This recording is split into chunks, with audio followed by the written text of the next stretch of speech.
নমস্কাৰ বন্ধুসকল, আজি আমি আলোচনা কৰিম যে মোবাইলৰ বেটাৰীটো যদি আমি কামুৰি দিওঁ দাঁতেৰে তেতিয়াহ'লে কি হ'ব। গতিকে আমি জানো যে এটা মোবাইল চলিবলৈ হ'লে আমাৰ এটা বেটাৰী প্ৰয়োজন হয় আৰু সেই বেটাৰীটো হ'লেহে আমি মোবাইলটো ইউজ কৰিব পাৰোঁ বা মোবাইলটো চলে। যদি আমাৰ কোনো ধৰণে বেটাৰীটো বেয়া হয় তেতিয়া আমি যদি কেনেবাকৈ অকস্মাতে বেটাৰীটো কামুৰি দিওঁ তেন্তে হ'লে কি হ'ব। গতিকে আমি তাকে আজি এই ভিডিঅ'টো আলোচনা কৰিম। গতিকে আপোনালোকে ভিডিঅ'টো শেষলৈকে চাব। বলক ভিডিঅ'টো ষ্টাৰ্ট কৰোঁ।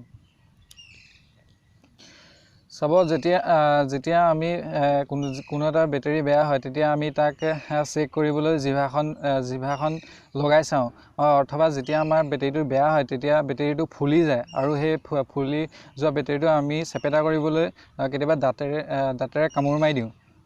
এনেকুৱা কৰিলে কি হ'ব বলক আমি এটা CCTVৰ ফুটেজ চাই লওঁ।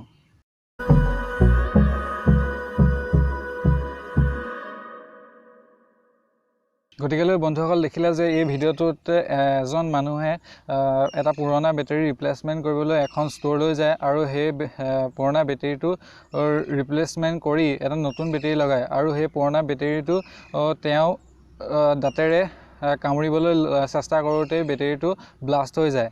আৰু এই ব্লাষ্ট কি কাৰণে হ'ল আমি আপোনালোকৰ আগত ক'ম।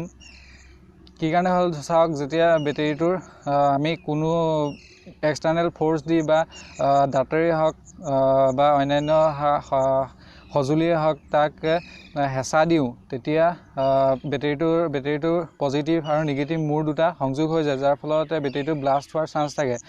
গতিকে ইয়াৰ ফলতে আমাৰ বেটাৰীটো ব্লাষ্ট হ'ব পাৰে। গতিকে আপোনালোকে বেয়া হোৱা বেটাৰীটো যাতে কোনো ধৰণে এক্সটাৰ্নেল ফ'ৰ্চ দি বা কামুৰিবলৈ চেষ্টা নকৰে।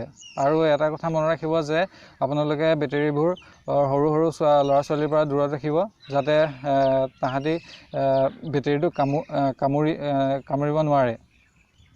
গতিকে আজি ভিডিঅ'টো এইটোৱে আছিলে।